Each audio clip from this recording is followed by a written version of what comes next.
Hello students. तो जैसा कि क्लास 12 के सभी बच्चों को पता है कि हम लोग ऑब्जेक्टिव क्वेश्चंस की तैयारी कर रहे हैं, जो कि बहुत ही इम्पॉर्टेंट है आने वाले एग्ज़ामिनेशन के लिए।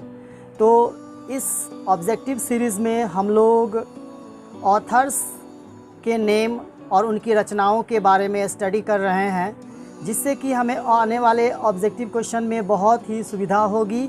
तो आज मैं टी.एस. एलिट की लिखी हुई रचना के बारे में बताऊंगा और आप लोग फटाफट कॉपी और पेन लेकर नोट कर ले कि टी.एस. एलिट की कौन कौन सी महत्वपूर्ण रचनाएं हैं। इन्होंने बहुत सारी महत्वपूर्ण रचनाएं दी है और इनकी रचनाएं एग्ज़ामिनेशन में ऑब्जेक्टिव में आते ही हैं।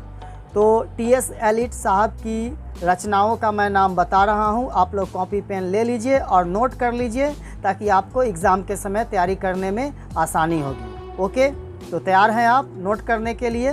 तो टी.एस. एलिट की पहली रचना है द वेस्टलैंड। जी हाँ, टी.एस. एलिट की पहली रचना है द वेस्टलैंड, इसे आप याद रखेंगे। इनकी दूसरी रचना है मर्डर इन कैथेड्रल। जी हाँ, दूसरी रचना है मर्डर इन कैथेड्रल। फटाफट नोट करते जाइए आप लोग। The family reunion, the family reunion. अगली रचना इनकी है the cocktail party.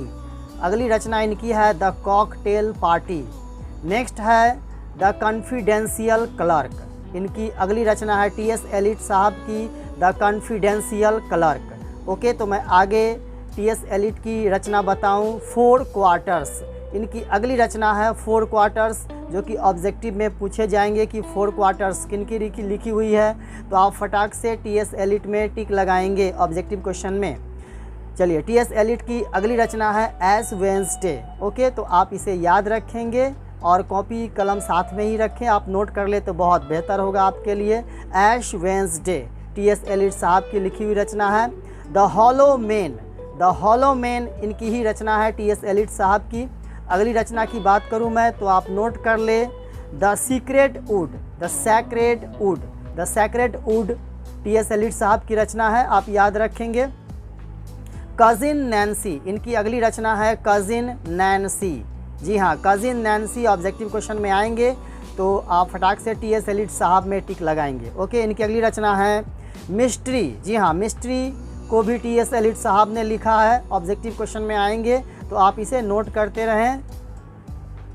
A cooking egg, A cooking egg T.S.. Elite साहब की रचना है, ए कुकिंग एग।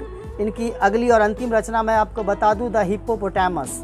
द हिप्पोपोटामस भी टी.एस. एलिट की रचना है। तो आज मैंने टी.एस. एलिट साहब की रचना के बारे में बताया। इससे पहले की वीडियो में ऑलरेडी मैं बहुत सारे ऑथर्स जैसे जी.बी. शॉ, मुल्क राज आनंद की रचनाओं के बारे में बात कर चुका हूं। मैं हर रोज़ एक ऑथर के बारे में बता रहा हूं और इन्हीं ऑथर में से मैचिंग में क्वेश्चन आएगा या फिर ऑब्जेक्टिव में आएगा, आप याद रखेंगे। Thank you very much, wish you all the best. मिलते हैं हम लोग अगले वीडियो में अगले ऑथर्स के साथ। Okay, wish you all the best.